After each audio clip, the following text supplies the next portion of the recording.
to the Diablo Podcast, brought to you by PureDiablo.com, your home for community, an ever-expanding wiki, and this podcast. The only thing that really is missing is you, so head on over to PureDiablo.com. I am your host, Xanth, and today I am joined by Mugglemama. Hello. And Wolfcryer. What's up, ladies and gentlemen? So I thought I'd bring you guys on because you specialize in something that I have admired for a long time, though I just don't have the chops for it. And that is streaming. You guys are both Diablo 3 and general streamers. So I wanted to know, how'd you get started in this business? And maybe if I learned something along the way, I could maybe pick up a microphone and start myself. Muggle? Well, I started almost 4 years ago, and it honestly started because that was when I started playing Diablo. So I'm a baby. I'm brand new to this. And Josh, my husband, was working. He worked in the hospital, so I would have like nap time to play, and I'd be like, I have no idea what I'm doing. And I would see him watching Twitch, and so I would get on Twitch and I would watch like Dropadooski or Leviathan, or if it was at night, I was watching P-Child or Bloodshed, and I was learning so much about the game, and they were having so much fun with their community that I went, I could do that. That'd be fun. I'm a people person. I can do that type of stuff. And that's what got me into it. I just kind of started. I hit the button one day and off I went. Wolf, what brought you on to streaming? Pretty much the same thing. I started about 5.5 years ago, I think. And I actually started with Path of Exile and some League of Legends. I was horrible at both at the time. Yeah, and I would use my stream to learn more about Path of Exile and be able to garner support from the community in that aspect of teaching me how to play the game and stuff. And then I had been heavily into D3, but I had taken a break. And when I came back, decided to just keep streaming with it. And then I started making YouTube videos that did horribly. And then all of a sudden, it just clicked and it became a thing for me. Well, if you're a fan of YouTube videos that do horribly, you're in the right spot. Oh, it's sad but true.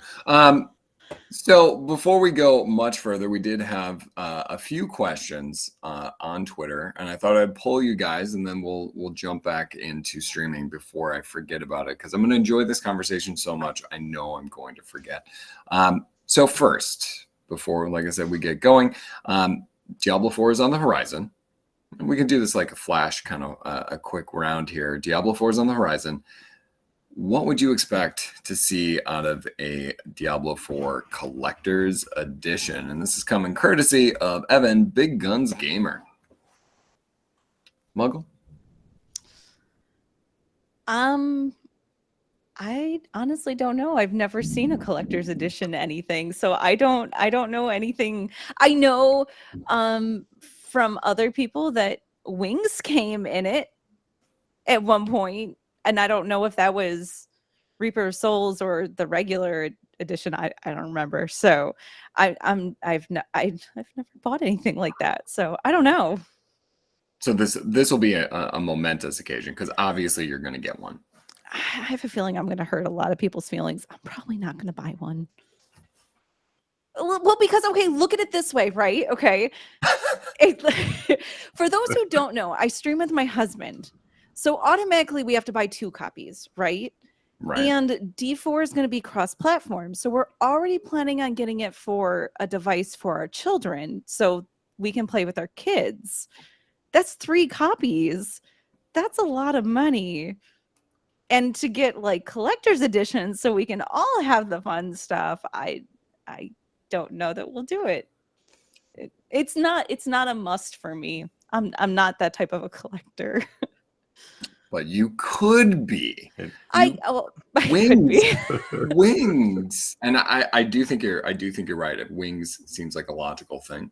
Wolf, any thoughts in terms of your eventual collector's edition, as I assume will adorn your walls there? Oh yeah, definitely one way or another. I would want a collectible edition. I would like to see like a signed copy, like the Diablo 3 version, right there. But I think since it's going to be heavily cosmetic, I would like to see a full like armor set rather than just wings. I would like to see a full collector's edition armor, like transmog set. If it's going to be, you know, a hefty premium price tag, it should come with some premium transmogs for the game. Personally, I think that it should come with a full set. I wholeheartedly agree with you. I mean, wings are nice, but yes, if we're going to lean into the store, that does sound like a good idea. And I'm going to add something in. I personally would love to see, you know, it's kind of old school, a game manual. I would like a game manual that just explains things that I can read, that I can just sit down, I can read about different skills as the way it's been in many other iterations of games. Just let's return those to video games. Let's get, if I'm going to buy a collector's edition, make the big old manual, as they just highlighted in that massive puzzle that they created for the new Diablo 2 season, right? Where we had people clicking the chat gem, trying to go and discover all the different clues that were leading to different parts of the manual. Let's do that. Let's have a manual and a big old art book. I'm fine with that. But I don't make these decisions. So it's okay. It's okay. Anything else that you want to see in the collector's edition? Not that I can think of. Yeah, not off the top of my head. Maybe you just aren't as big of collectors as I thought. That's okay. That's okay. It'll be fine. It'll be fine. Okay. So we have Diablo 4 on the horizon. We've got a collector's edition to look forward to. So there's this little bit of a lull. We had a new Diablo 2 season that has started, but it's also a 20-plus-year-old game, right? Diablo 3 is, you know, we had its new season, 3 weeks ago? And like all Diablo seasons, they fizzle out. So what keeps you guys going? I mean, what keeps you guys coming back to a stream and coming back and doing it? Like, how do you motivate yourself to keep going? And we can do open rounds, you know, whoever wants. Go Wolf. For me lately, I haven't been streaming as much. Pretty much this year has been a lull for me in terms of streaming. I am homeschooling my kids still, so there's that. And frankly, when, you know, the time comes for me to play some video games, most of the time I just chill and BS with my friends and play. I do like to still stream, but for me, it's the timing's weird right now for me. That my anxiety gets to me, and I think about hitting the button and don't. Don't know why that's become more of a thing for me as of late, but I want to stream more than I do. But currently, it's been a bit bumpy this year. You bring up something that to me is really interesting and something that I've never had to deal with. So like when I sit down, and I've acknowledged on the podcast that I'm not a great gamer, right? I think I'm okay. You know, I'll settle for okay-ish. But nobody watches me play, right? Nobody's ever commented while I've been playing. You mentioned anxiety. Like, is that something that you think resonates throughout the streaming community? Is that like Muggle, when you're going on, like, is that something that you take into account too? That's a loaded question. Yes, I know there's a lot there, right? There's a lot, and I think it depends what it boils down for me is I had to make a decision on who I was going to be as a streamer. Was I going to try to be a high-end content, I'm going to push the leaderboards all the time? And I tried that and it didn't work for me. I was miserable. Or am I going to hang out with the community, which is what brings me back every time I push that button, and just enjoy the game? And that's it. It's hard. There is anxiety with it, of course, especially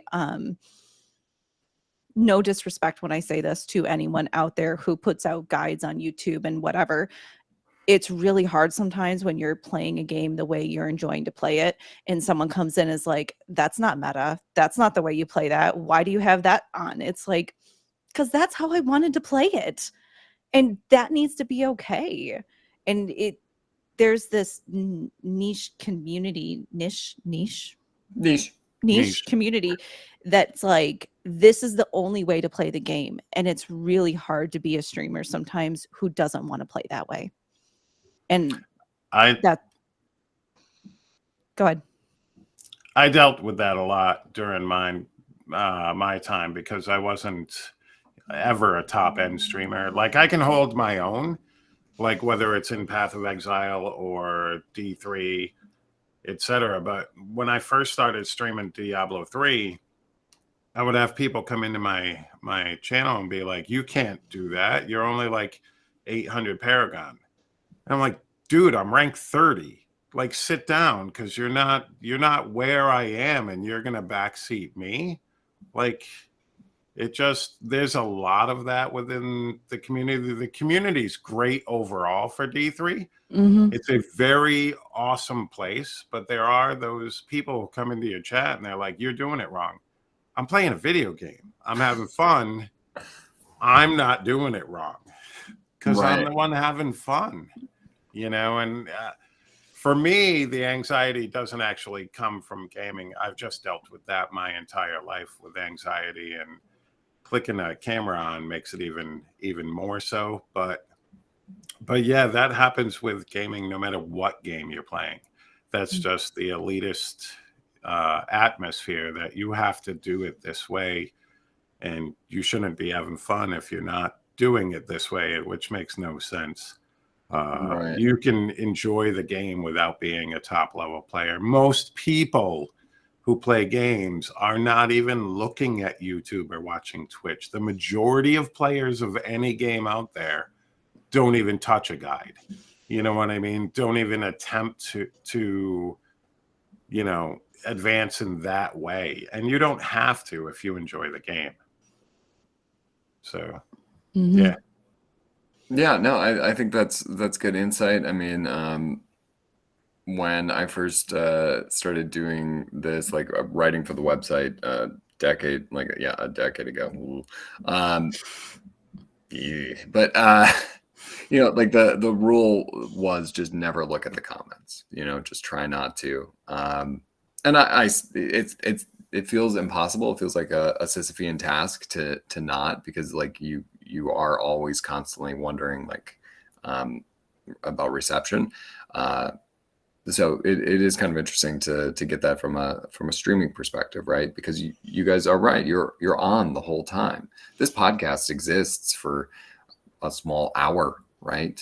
People choose to tune in to a moment that has definitely passed. They're with you while it's happening, and that is super interesting to me. So this feels like we've kind of jumped the gun a little bit, right? That we've moved from what keeps you going into the lower part, and I think that's a beautiful transition, because maybe it is better to focus and have this crescendo towards the highlights. So here we are, in low lights of streaming. We've covered a little bit of the anxiety. We've covered a little bit of the vitriol, and I've said for years that the Diablo community is this strange mix of passion and vitriol, right? And I think that vitriol has subsided a lot lately because there is so many different ways to satiate the Diablo appetite, right? Doesn't mean it's still not there.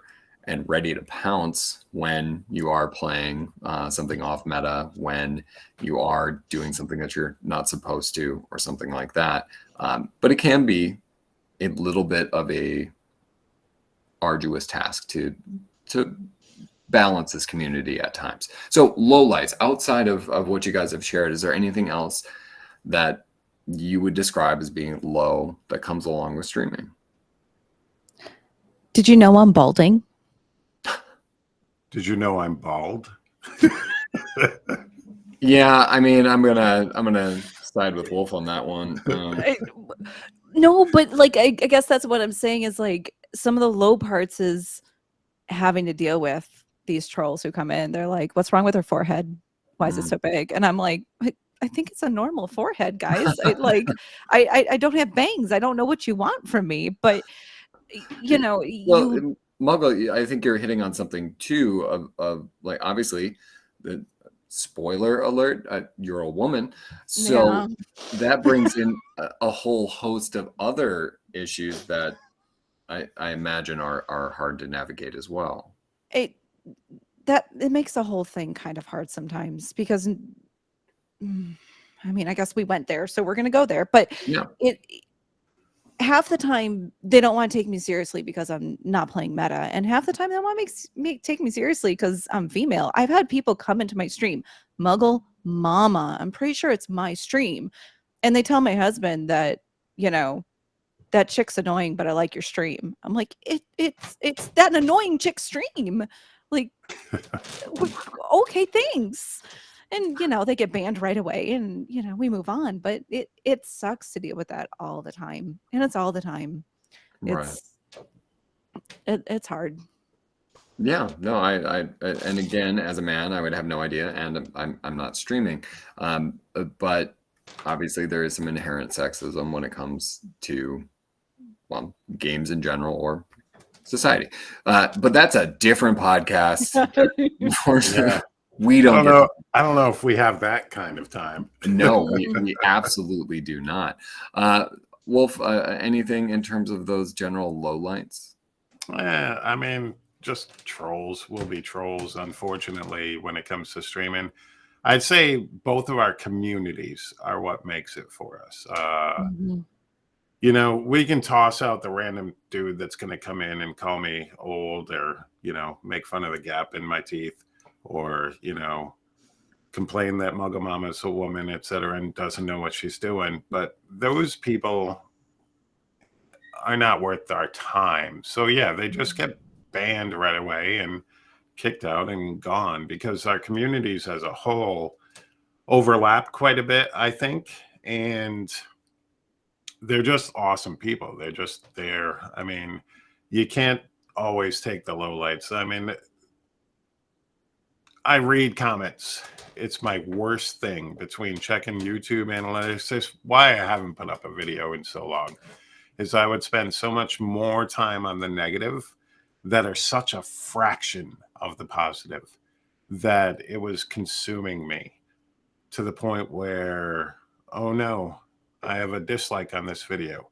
Why are 12 people disliking it? And I will focus on 12 people disliking a video as opposed to 257 liking it. You know what I mean? And I think that streaming tends to make you look more at those negatives, which are so much smaller. So I would think that's kind of one of the negative aspects. As you look, it's because the lows are so rare that they stand out more, usually. That I can get. I mean, I'm a high school teacher, so I do get kids just saying those things, but to my face, and I get to see their face, that, you know, it's a different world nowadays. And I'm grateful. Shout out to Rush, who will watch and edit all this and then put it up on YouTube. So I have never looked at any analytics, and I don't intend to. So I'm happy about that. So if that's the low, I think then there's the fun part, right? The highlights. And I think there are some big ones along the way. So what are the highlights, guys? I mean, you're coming back, you're still doing it. even on a hiatus, you're coming back at some point. So what are those big highlights here? Muggle? I mean, obviously the community, we have a great community and we have so much fun with it. I have made some amazing friends in the Diablo community. We got to go to BlizzCon 19 when they announced D4, and that was incredible. We got to meet so many people, down to things like, we got to go to dinner with Brandy and Wyatt and all of these people. It was like, this is so cool. And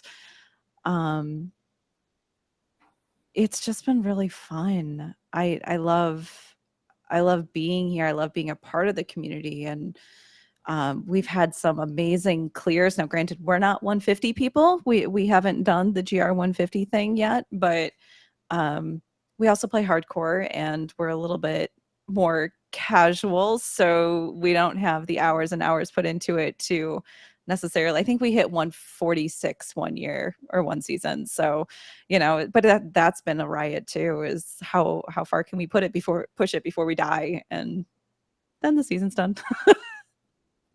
Yeah, I imagine you lose your, well, every time I lose my hardcore character, it's a contemplation. I'm like, am I going to go back this time? You know what? Next time around. Yeah. I think we're done. That one hurt enough. Mm-hmm. I'm not spurned completely. Wolf, highlights. I think you might have some big things to talk about. I've had, wow, Justin. There are so many highlights to what I've done. I mean, as a YouTuber, as a Twitch streamer with like only 6,000 followers, I say that, it's a lot to me, but it's on the lower side for Twitch streamers. I'm still an affiliate. I am not partnered. I have 20,000 YouTube subs, but I got to be the first person in the world to stream Diablo 4 live from BlizzCon right as it was announced. To me, that's crazy. And I know that there are, other people who also deserve, to be able to do that. And I know that it also had to do a lot with the fact that we put together Level with a Cause, and the Diablo 3 community has rallied over the last 5 years and raised over $100,000 for charities. So I want to interject just quickly. So can you give us just a brief elevator pitch of Level with a Cause, what it comprises, how it's raising money, so that when it comes back, obviously, anybody listening can participate? Level with a Cause is a charity event that we run at the beginning of every season in Diablo 3. I try to reach out and gather as many streamers as I can to participate, and we raise money for charities such as Save the Children or St. Jude's. Save the Children seems to be our go-to lately because I really I really admire what they do across the world. And thankfully, I've had streamers like Mugglemama, who has raised over $10,000 for various charities over the years. Along with, there have been over 60 or 70 different streamers involved with it since its inception. It's, people sign up, people don't, as we go. I think our biggest one raised almost $20,000. I think our highest turnout in another one was like 53 different streamers were signed up for one. Normally it's between like 6 and 12 streamers that sign up, and Mugglemama has been a mainstay for the last, my God, 4 years. 4 years now. Yeah. I haven't missed one since I started. So yeah, it's been crazy. I've had a lot of help along the way from many different members of the Diablo 3 community, but we've raised I think it's over $70,000 for Save the Children, over $20,000 for St. Jude's, another $6,600 for Take This, a charity that deals with mental illness within the gaming community. And yeah, it's been fantastic. And we run it for the opening weekend of every Diablo 3 season. And if you're a streamer out there and want to participate, just hit me up when the time comes and I'll help you get all set up. I try to help everybody get their campaigns set up. We use Tiltify, so you never have to touch the money. It goes right through their website to Save the Children or whoever we're supporting. And yeah, we try to make it fun. Me and Muggle have been making bets, and I've been losing those bets. But that's good. Our communities rally, and yeah, we're able to raise more money for the charities that we want to help. And yeah, it's been absolutely crazy. Over $100,000. And when I first started, it started as a joke because people in my stream, in my Discord, when I was streaming, back in season 10, would be like, hey, welcome to the charity stream. And I'm like, knock it off. This isn't a charity stream. And I'm like, you know what? From now on, it's gonna be when we do the season start. And I reached out to Dropadooski. Funny that you mentioned him earlier. And I'm like, dude, you want to do a charity event? And he was all on board. And that's how it started. And then people started asking if they could join. And then I started being a pain in the ass to everybody and going around and asking them to join. And it just snowballed from there. And I'm 100% sure that's how I got to play Diablo 4 and stream it for the first time as the first person to do so at BlizzCon. And, that's one achievement. Level with a Cause is my greatest achievement outside of, my family life, outside of my kids and my family and all that. I'll never accomplish something that great. It's been fantastic, and I can't thank the community enough for that. Go ahead. Yeah, that's absolutely phenomenal, right? And I feel like the order of things, I'm glad that we got to it that way instead of having to go from that and then transition to the lowlights. That would have been awful. What was I thinking? Why did I, sometimes you let things happen. But I think that is amazing, to have that little bit of a transition of, like the hardships of it, but like then obviously all the good that has come out. And I'm going to show this interview to my mom so that she can understand that video games are a good thing and they can help people. So she can understand that finally. But I'd be remiss if I didn't ask what I'm sure some people are thinking was, how much did you enjoy playing Diablo 4?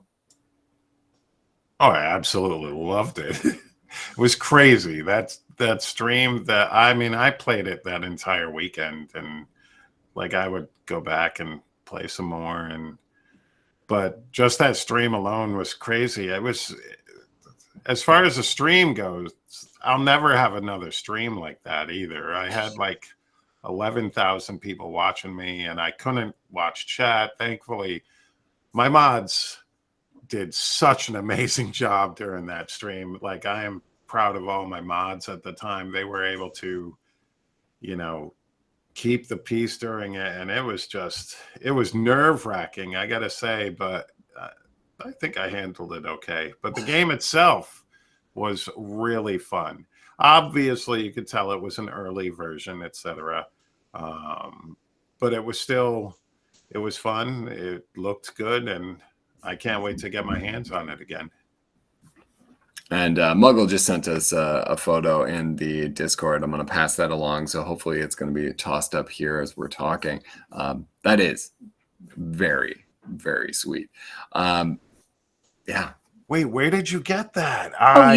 I took those. I don't have that. Oh, well, now Well, you now do. you I do. took Now I I took do. those. I was taking lots of pictures at BlizzCon. Oh my God. So I got pictures of you, and I got pictures of Leviathan, also in the That's cage. awesome. I called it the cage because I was so short. It looks like you guys were in the cage.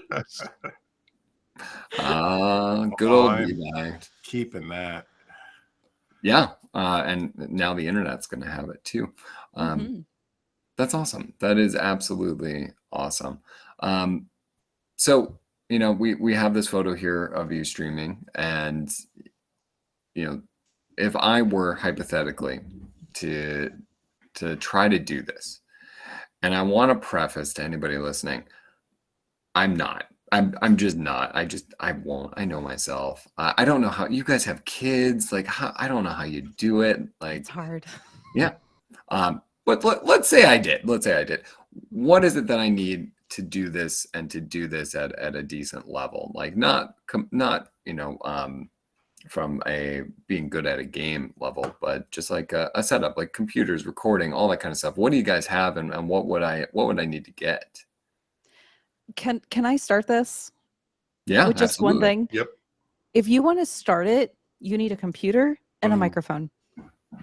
It doesn't matter if you have video, if you have a camera to have your face on it. Like, that's been proven. You don't need your face up on the computer. You need a computer and a decent headset. So if you're a gamer, you probably already had those things. Then you just have to download OBS and you start.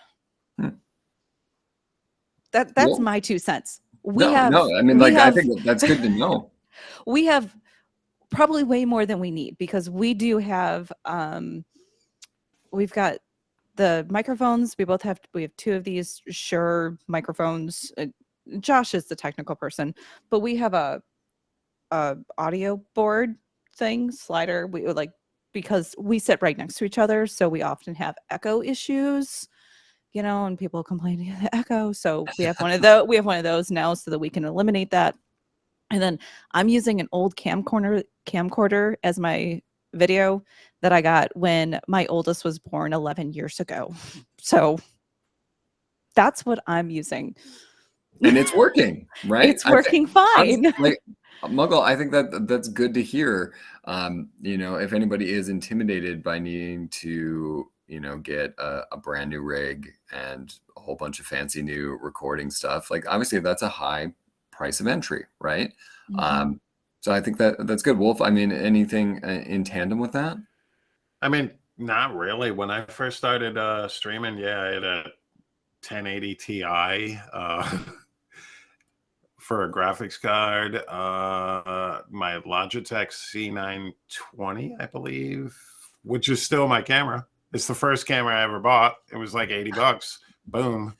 And I have upgraded to Blue Yeti, but when you first start, no, just hit the button. As long as your computer can handle running the game and running OBS at the same time, hit the button. Mhm. Because the rest of the stuff, don't buy it until you're like sure this is what you want to pursue, because the number one thing you need to realize about streaming is you just need to love doing it. Because if you're doing it for money, you go do something else. Mhm. Wait. Hold on one second. I was under the impression that everybody who streamed made a lot of money. Is that false?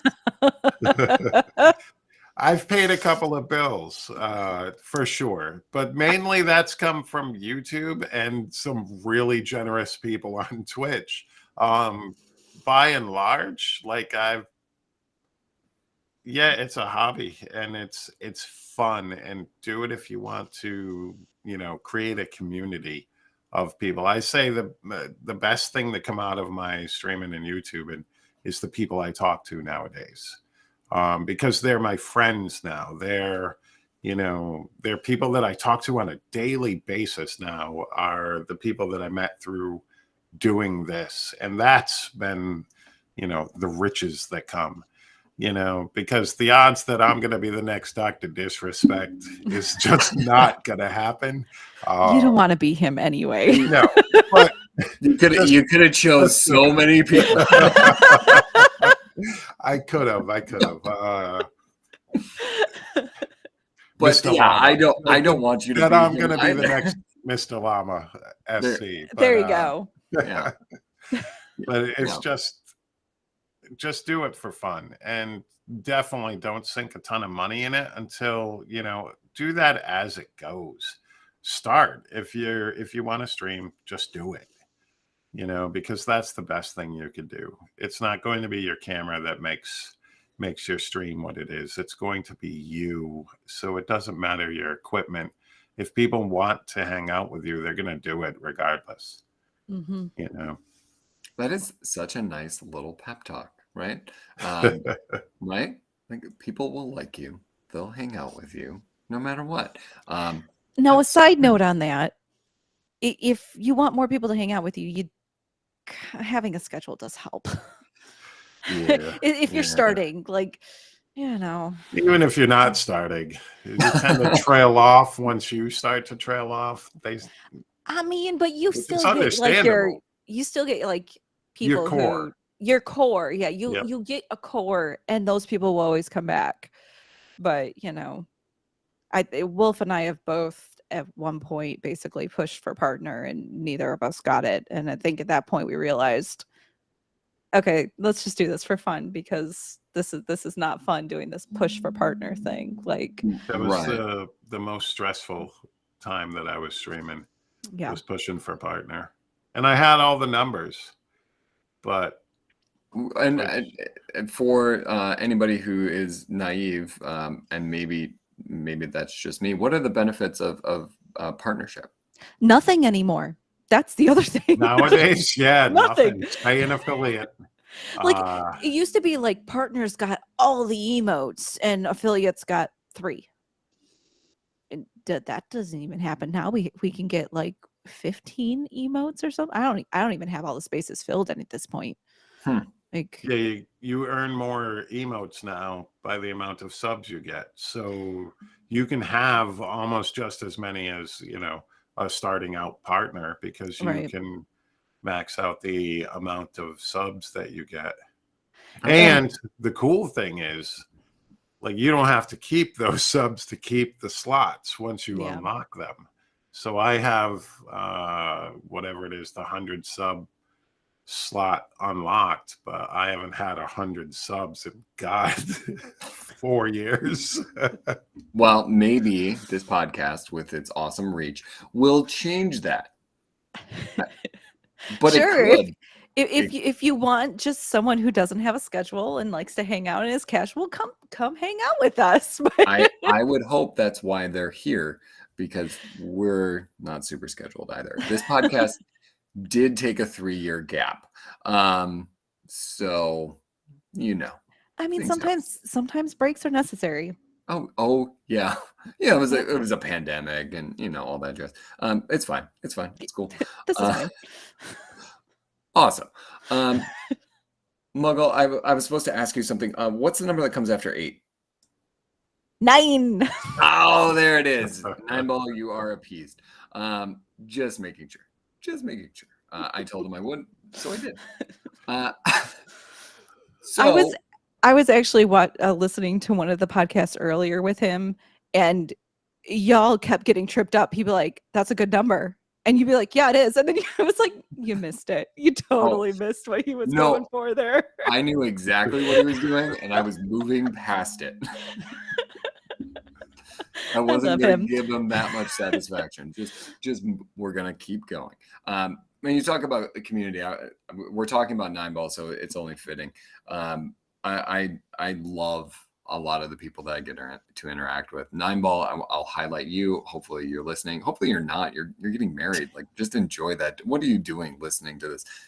I digress. But like, the fact that I could message him after 3 years and be like, "Hey, I'm gonna throw together a podcast. You want to come back?" There was never a hesitation. Mm-hmm. That has been fun. It has been fun to kind of come back and to interact with you guys. Like, I threw out a message and you're just like, "Yeah, sure. Let's do this. Let's talk."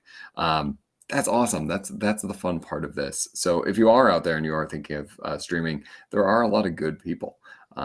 And good people to model yourselves after. So, and maybe jump in on a level without a cause, and go and do some good with your newfound streaming fame. Now, random Diablo questions. Mm-hmm. We're looking ahead towards D4, right? So what is the best class? What is the best Diablo class, Muggle? I'm torn, and my community is probably like their jaws are on the ground right now, because the joke is I was always a wizard player. That's what I started D3 in. I heavy in the Tal's Meteor, and then the Veers before Chantotos got nerfed, and then at that point I kind of got lost, and I kind of found my place in the Barb, and I kind of want to say the Barb is my favorite. Wow. So, but Okay. the wizard is a close wizard sorceress. There's but no that's a close second. So there's no wrong answer, right? Maybe Demon Hunter, right? That would be no. No. I kid, but it's the one I never play. But don't. But that's a me thing. I'm not going to yuck your yum, right? That's not how we roll here. So Wolf, what is your best class? Are we talking Diablo 3? Any. We're gonna have to go with Monk for Diablo 3 for sure. As you said, you never played Demon Hunter. I have over like 4,500 hours played, maybe closing in on 5,000 hours played, and I have not played a single minute of Witch Doctor. I think I've played like 1,000+ hours of just Witch Doctor. Oh boy, he's one of those. Yeah. Much like 9-ball, I really love the Necromancer in D2. So D3, when it comes out without that Necromancer substitute, I jumped into the Witch Doctor, and especially early on, just nothing but zombie bears. It was hundreds of hours of me running through and just zombie bearing for dear life, and it was amazing. I loved it, but I get it. I can see it's not for everybody. And the Monk's a good one too. I probably put about 1,000 into a Monk. Top 3 classes would be Monk, then Wizard, then Barb for D3. But if I'm talking D2 and D4, it's going to be Druid. There's no hands down Druid. D4, there's no way I start anything other than Druid in D4. Right? Why would you? It's clearly going to be the best. I started the D2 ladder with a Druid. It's been phenomenal. Just wear-bearing it up. Shout out to Macro Bio Boy for hooking me up with a good build. And it's amazing. And the second I saw the Druid come back in Diablo 4, and I brought it up before, but we kind of look alike. Like, have you seen the Druid's big old beard? Like, it feels just so right, and I'm so pumped for it. And yeah. Muggle, what are you going to play in D4? Well, I mean, at BlizzCon, I loved the Sorceress, and I liked the Barb. The Druid I was confused about, because I was like, I don't understand what's going on right now. But I mean, you have to take into effect that I started playing in D3, and after I got back from BlizzCon, I was gifted D2, and I was told you had to play this, and I was literally carried through it because I had like half of my community was like, she's playing D2, and they were so excited, and then I just kind of stood there while they did everything, and that's what happened. And then D2R came out, and I hated it. I don't like it. I know I'm probably Mic drop. I know I'm probably upsetting so much of the community, but like, God. Like, this is like, when I said this on my stream, people were like, I need to walk away right now. My favorite way to play the D2R, when I played, I don't know, the beta or whatever it was that I got a chance to play, my favorite way to play was with the controller. I was like, I can't do this with a keyboard. This is no, I don't like it. And then I hit a point where I was like, I just keep dying. This is not fun. And I logged off and I never logged back in. I was wow. Like, wow. There are so many things to unpack there. I'm sorry. No, don't. Again, never apologize. You don't have to like. It's okay to go against the grain. We can cut this part out. I'm sure he's not going to, but we could. Rush, leave this in. This is. He never gold. said anything.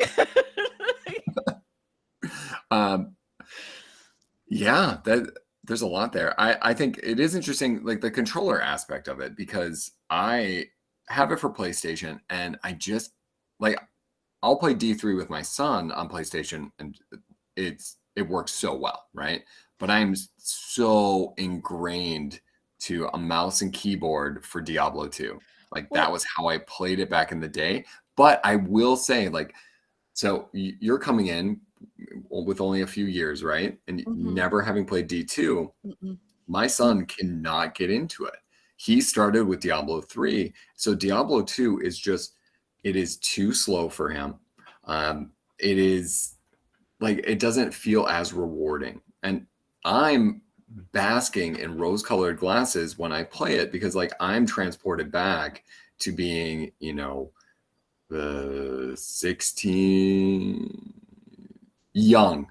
I was young. I had a luscious head of hair and no responsibilities. So I can understand it, because for me, I'll never be able to separate Diablo 2 from that great little time of my life. And I still really enjoy that, but I was ingrained in it, right? So I wouldn't disparage you at all. Like that totally makes sense. Well, and I think Wolf, do you have any comments on this heresy? I actually, I agree with what you're saying. To us, it was part of our, growing up, if you will. I mean, I'm pretty sure I was an adult still, but yeah, I was entirely an adult still, but it was part of my early adulthood that it was what I played, and I was so used to, I had thousands of hours playing it. Back then, I never knew really roughly what I was doing. I never thought about looking up a build or anything. So I was just winging it, trying to get as much magic find as I can, and, just playing the game, and it was awesome. But I can see somebody coming into video games or into the Diablo franchise with D3 and trying to play Diablo 2 or D2R and going, this is slow and clunky, because I'm sorry, it is. But to me, it's Diablo 2. So it brings all of those feelings back. So I don't mind playing it, and I enjoy playing it. And, but even for me, I tapered off in my playing of it, because the nostalgia for me kind of wore off. I mean, it was great to see D2R, and I think that they did such an amazing job with it. It looks fabulous. I won't deny that. It's gorgeous.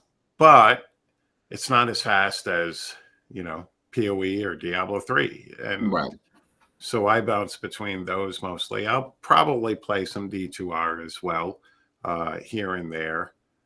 But I can see it from the perspective of not starting with Diablo 2. If you didn't start there, going backwards can be jolting to people. So yeah, I get it. Yeah, it's not. It's a 20-plus-year-old game with some new polish, right? And it now looks the way I imagined it to look, right, when I was playing. And I get to be transported, but yeah, it isn't a new game. And I think, I think you're totally right to not like it. That's okay. So we've now spent about 10 minutes just placating Mugglemama's ego about not liking D2R. And feel free to sound off in the comments about how wrong she is. That's okay too. That's all the comments are going to be. It's going to be about my big forehead and how she doesn't like D2R. That's it. Now, I will say that, like, out of the 3 games for Diablo, that Diablo 2 still stands out as my favorite. I actually got the Diablo 2 tattoo at the event. Like, that's awesome. That was the, like, I'm going to choose that one because that is how much it means to me. But I can still understand why people wouldn't like it, and that's okay. That's okay. So we got to this part by talking about best classes, which is a natural, logical part. Totally. Those are how tangents work. So worst class, the class, as we look ahead towards D4 that you won't touch, if it's like something from Diablo 3, if it's like something from Diablo 2.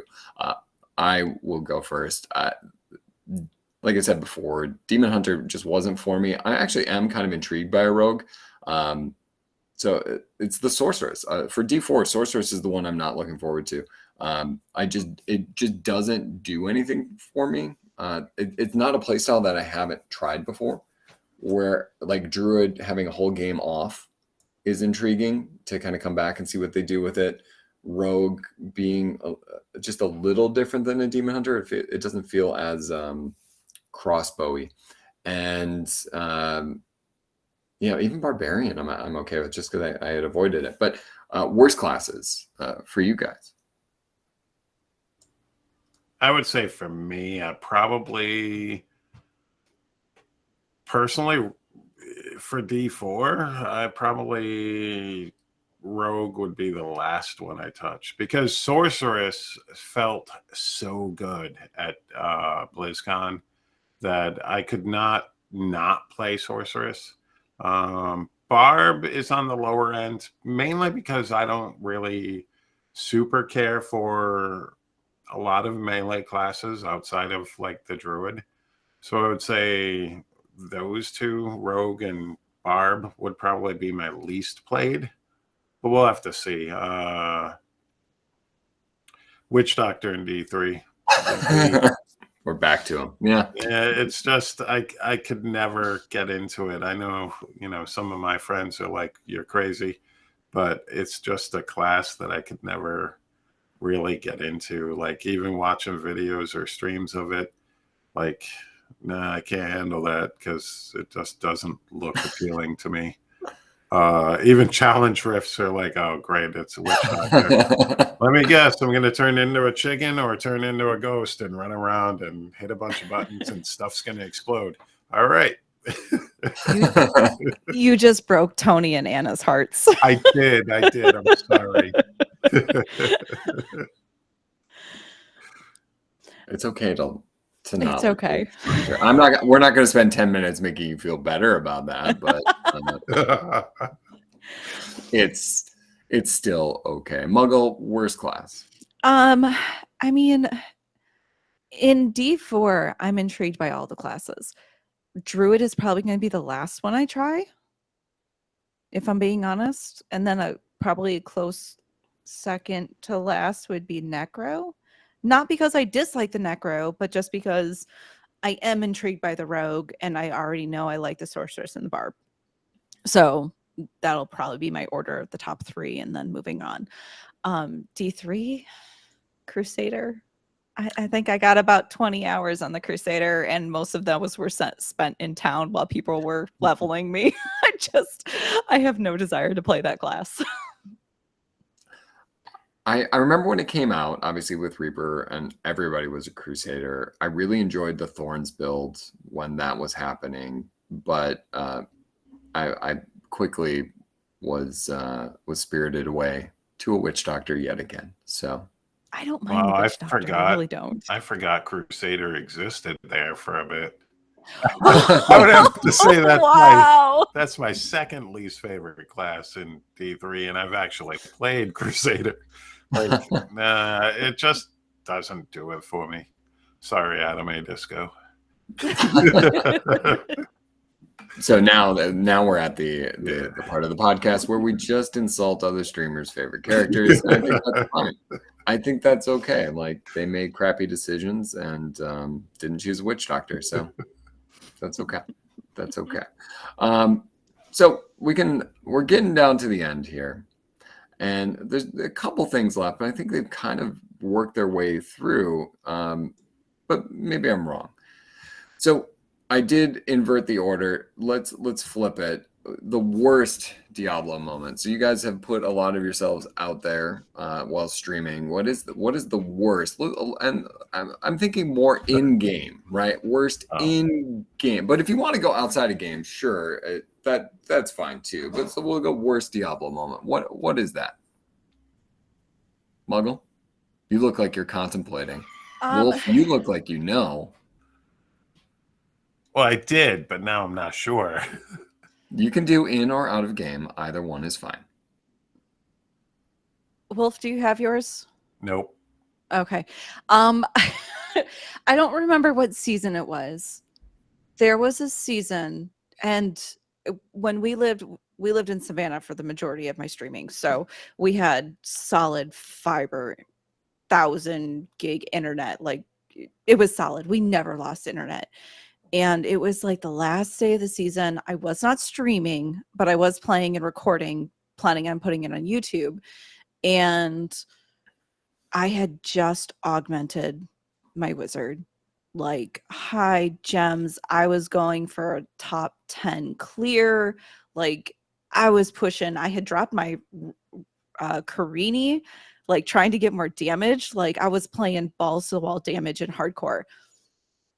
And 30 seconds into the rift, I dropped my internet and I lost the character. I just, like, my computer, it was my computer because Josh was fine.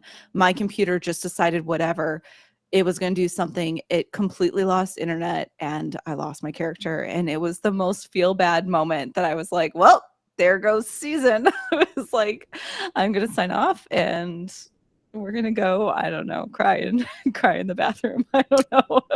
Did it still at least record the death? Did you get? I did. I got at least put that together. I did. I do have the recording out there on YouTube somewhere. Maybe Rush will find it and link it. So maybe.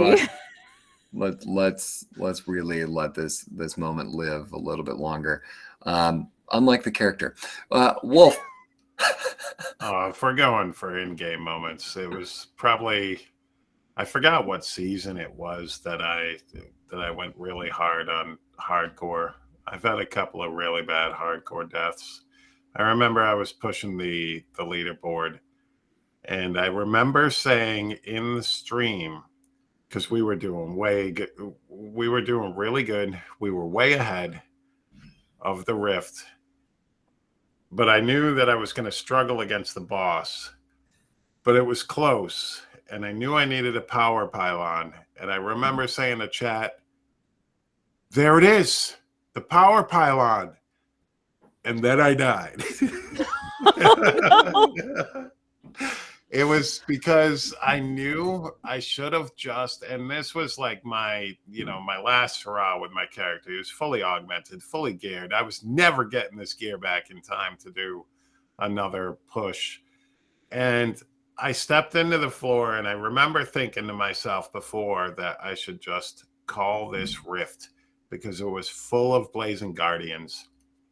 And at the time they were like crazy OP a few, 5-6 seasons ago. And I remember thinking, but I can do it. And I remember seeing the power pylon, and I'm like, oh, we had the power, but I was surrounded by like 12 blazing guardians that all fired at the same spot, and I'm standing in their flames looking at the power pylon, and I'm like, well, this season's over. The only other one I had was Tuba Hero killing me by telling me to teleport to him while we were just key farming. And I teleported to him just as the grotesques went off. killed me in a T16. I did not know that happened. I'm so gonna hold that over his head. It was either grotesques or moltens, but he said TP for keys. I TP'd to him. And it was molten. It had to be molten. But I TP'd and landed just as all the molten went off. And I'm like, this is a T16. I'm not even pushing. I'm not doing anything. Yep, So Tuba Hero killed me. He's gonna have a comment about that. as I hope he should. I mean, you get to throw people under the bus. You may as well do it. So that's an interesting question. I'm curious about this. Every time, I play hardcore exclusively because I'm a sadist, and It's the best way to play. I enjoy it. Right? When I die, nobody sees it. I can process it and I move on. What is the recovery time for you guys as you're on stream and then you die? Does it go immediate re-roll and then everybody gets to watch that? Or do you just go, all right, we're done tonight, and then just leave? Mine have always been, I think we're done tonight, because at that point, you don't want the stream watching you get power leveled and stuff so that you can at least get back to where you were. And you definitely don't feel like leveling a character through rifts yourself at that point. So you're just, for me, it's always been, I think we're done. Unless I already had a backup character, which I usually try to have a backup character, a backup monk, just in case. But yeah, if I didn't have a backup character, it was, it's been great, guys. See ya. So I don't know, maybe I'm just a little different. There are, if I have a lot of clips of me dying. Let me start with that. I mean, especially like it's just a thing. I've just died a lot. And I totally just take a power level and I move on. And, that's what the backup gear is for, and I rebuild and we continue. At the same time, though, I've had a lot of low moments with deaths. Typically, it comes from a point of exhaustion, though, that I really struggle with them. Most notably, there was a season that I did the 24-hour stream for Level with a Cause. And so playing hardcore was running 24 hours. This was Veer's Chantoto. And I cut off stream at 25 hours. And then, like, when you stop stream, you have to wind down, right? You don't just, like, stop stream and go to bed. It's like, okay, so, you turn on somebody else's stream and you interact with them a little bit and you continue playing on the side while you're, like, eating or drinking or whatever it is you're doing. And I had a death, like, half an hour after I ended stream. I had sent all my viewers over to Leviathan and, like, your clan is super active because it's the beginning of season, and I don't even remember what I did, but I did something stupid and I died, and my entire clan basically ran over to Leviathan stream, was like, Mugglemama just died, and I lost it. I was like, what the hell is wrong with you people? Don't go telling other streamers that I just died. I'm not live. I was like, what? And I mean, it's Leviathan, so he took it with a grain of salt, and we talked later and he was like, oh, that sucks. But it was like, man, like sometimes, those deaths hit really hard. Most of the time I can roll right through them, though, and we just move on and we rebuild. And I have Josh with me as well, so I have somebody that I'm actively talking to and interacting with chat. So even if I'm getting power leveled, it's not like I'm just sitting there and quiet going, oh, this sucks. There's other things going on for me personally. So, and you have your partner there to get you through a yeah tough moment. So that's always a good thing. I like that you mentioned Leviathan there. Having him on my friends list is so depressing to my ego as I watch him just crush greater rifts left and right. Thank you for making us all look bad, Leviathan. Really appreciate it. Like when the last Diablo season, Diablo 3 season was starting, I was like a day late. I don't know what we had going on, but I get in and then there he is, and he's already just crushing it. I'm like, yeah, that seems about right. That tracks. Way to go, bud. Way to go. Not only are you helping make games, but you're also really good at them. Appreciate that. So, we're closing out here. Best Diablo moment as you're covering these low lights. What do you got for the best? Nothing.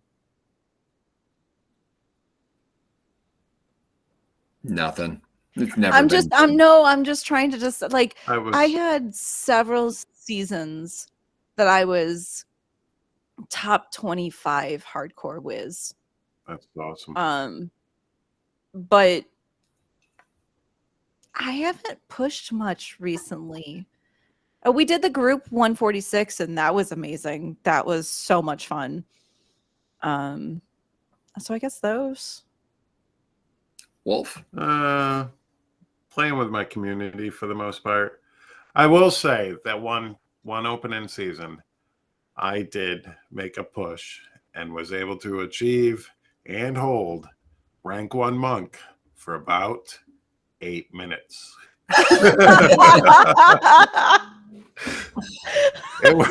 Well, I mean, it was 8 minutes more than most. It was exactly what I wanted to do opening night. I wanted to, be able to progress. And I think it was like a 102 or something like that. And I was able to, push myself to where I could actually achieve that on opening night. Other than that, it's been good for, trying to hold a top 10 for as long as I played. But then I would taper off because eventually it's going to be just time that takes over rather than, I know I can keep up ability wise for the most part. I can't keep up Paragon. I'm not going to personally ever reach 3,000 Paragon in a season. It's never going to happen for me because I'm never going to put myself in a situation to, run meta in order to do so.